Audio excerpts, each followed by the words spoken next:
Good day everyone. Today we're gonna discuss to you about the principles of good practice in assessing learning outcomes. Let's get started.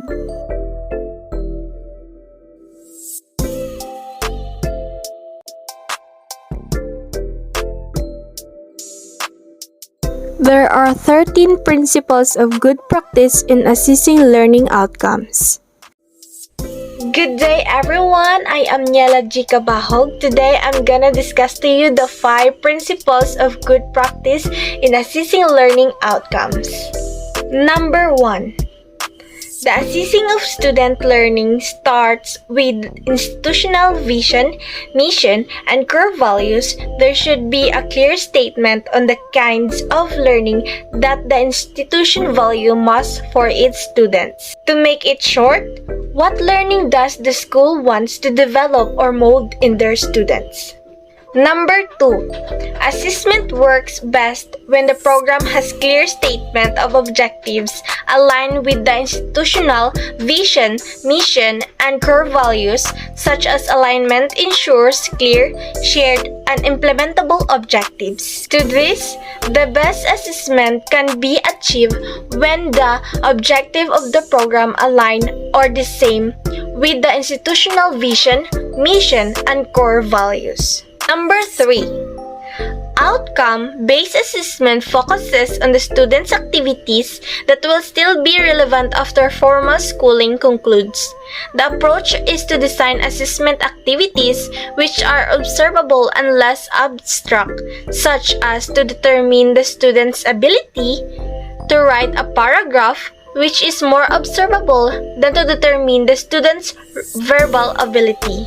To make it short or clear to you, the number 3 is the center of student activity that are observable even after schooling. Number 4. Assessment requires attention to outcomes and equally to the activities and experiences that lead attainment of learning outcomes. These are supporting activities. To make it clear to you, the number 4, we can assess learning outcomes through activities and experiences of our students. Number 5, assessment works best when it is continuous, ongoing, not episodic. Assessment should be cumulative because improvement is best achieved through activities done over time in an instructional cycle. To make it clear to all of you and to make it short, assessment will be attained best if it is done always or constant. Like you are, for example, is like you are exercising. You need to be exercise continuously every day. It is part of your daily routine, not episodic like today, not tomorrow, other day na naman, like that. That is the assessment number 5. That would be the end of my topic, and the rest principle, my co-reporters should continue it. Thank you! Hi, I am Angel of GAMIL, and I am here to further discuss about principles of good practice of assessing learning outcomes. Number 6. Begin assessment by specifying clearly and exactly what you want to assess are stated in learning outcomes or lesson objective. Each program should formulate between 3 and 5 learning outcomes that describes what students should be able to: abilities, to know, knowledge, and appreciate, values and attitudes, following completion of the program. Multiple ways of assessing the learning outcomes are usually selected and used, although direct and indirect measures of learning can be used.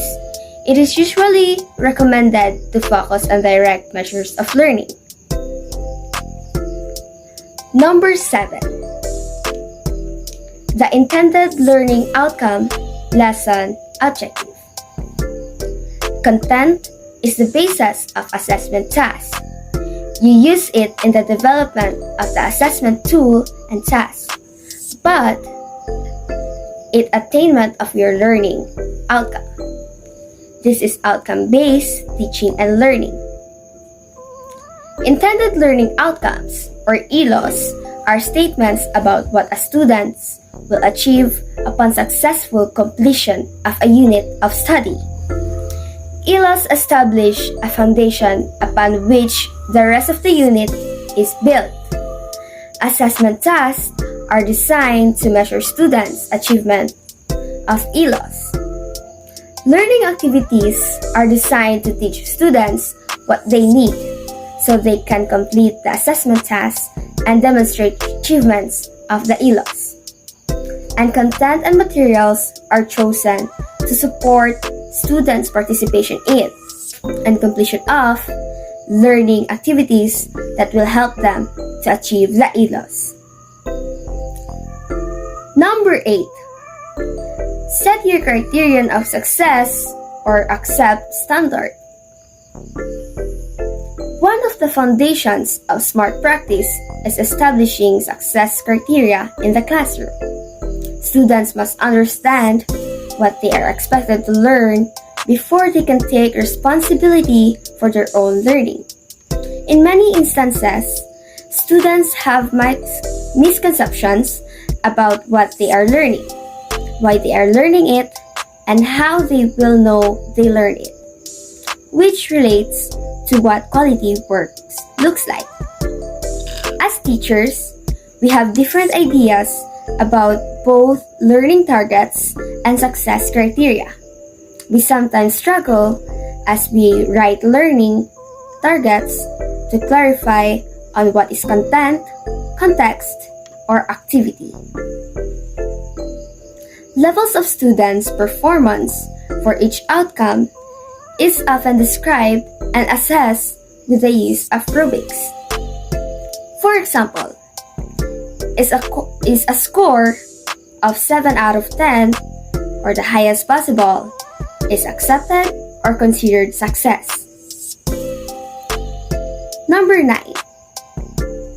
Make use of varied tools for assessment data gathering, multiple sources of assessment data. It is not pedagogy sound to rely on just one source of data gathered by only assessment tool. Consider multiple intelligences and learning steps. DepEd Order Number 73, 2012, cites the use of measures as one assessment guideline. Assessment data provide a means to look at students' performance, to offer evidence about student learning in the curriculum, provide information about program strengths and weaknesses, and guide decision-making. Analyzing the data in context gives meaning to the information collected and is essential to appropriately utilize and communicate the assessment results. Results are always reported in aggregate format to protect the confidentiality of the students assessed. Good day everyone, this is Charlie Galvan from BPED 2A. This is a continuation of Principles of Good Practice in Assessing Learning Outcomes. Number 10. Learners must be given feedback about their performance. Feedback must be specific. Example, good work. Good work is a positive feedback and is welcome, but actually it's not a very good feedback since it is not specific. A more specific, better feedback is you observe rules on subject-verb agreement and variety of sentences. 3 of your commas were misplaced. This example is a feedback of teachers on his or her students. Great job and good work. Kaning number 10 is sa principles. Mas tsada daw nga ang students maka-receive siya og feedback, positive feedback. Okay, di ba? As you observe, bisag sa to ang kagulingon or any, kung ma-praise ta or ma-praise ta or kanang mapansin kay marag ma-encourage bitaw ta nga mas mo do better kay na feedback nga na day marag ma-inspire bitaw ta nga mas mag-eskwela, mas pagbutihin ng ating pag-aaral nga na. Number 11, assessment should be real-world application and not 047 of context drills.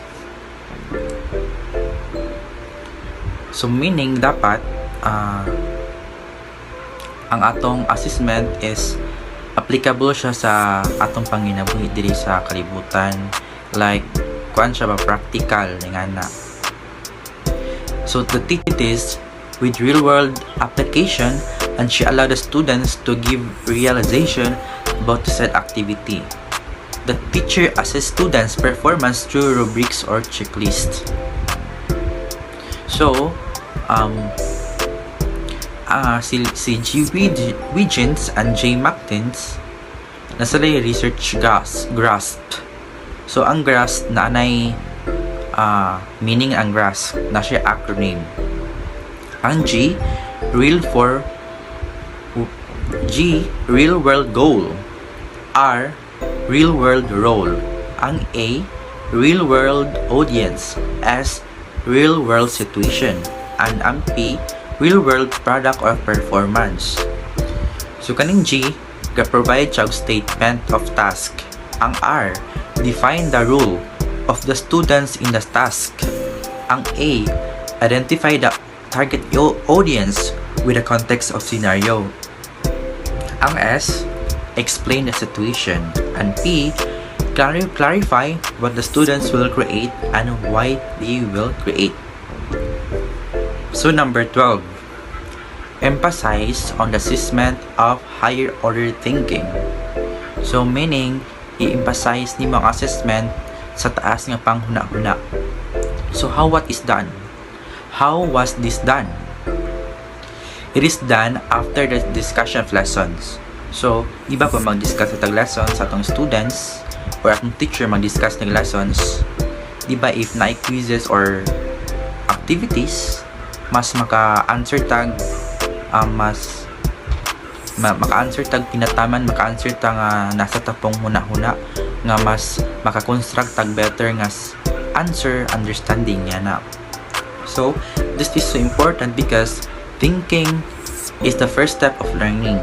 As the students think at higher order, they come across to various questions and it will give them an exposure to learn new things with interest.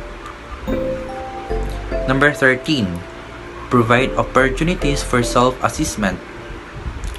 So self-assessment provides students with an opportunity to self-evaluate or make judgment about their learning process and product of learning based on criteria that they have agreed on what their instructor instruct. So sa ato mga learnings, dapat maghatag pud tag assessment sa atong kaugalingon. As a teacher in the near future, kung magka-students ko, syempre maghatag yung mga assessment nga sila mismo ang magkuan silang self nga mas makasabot sila. Like example na lang ana isang mga portfolios, group projects, progress reports, class discussions, entry and exit tickets, short or regular quizzes, virtual classroom tools like Socrative or Kahoot. So, by this all formative assessment, mas ma-evaluate ni mga students, ma-evaluate ni mga kaugalingon kung nagkikinatun-an sa mga topic subject throughout the semester readings. Thank you for listening. Good day.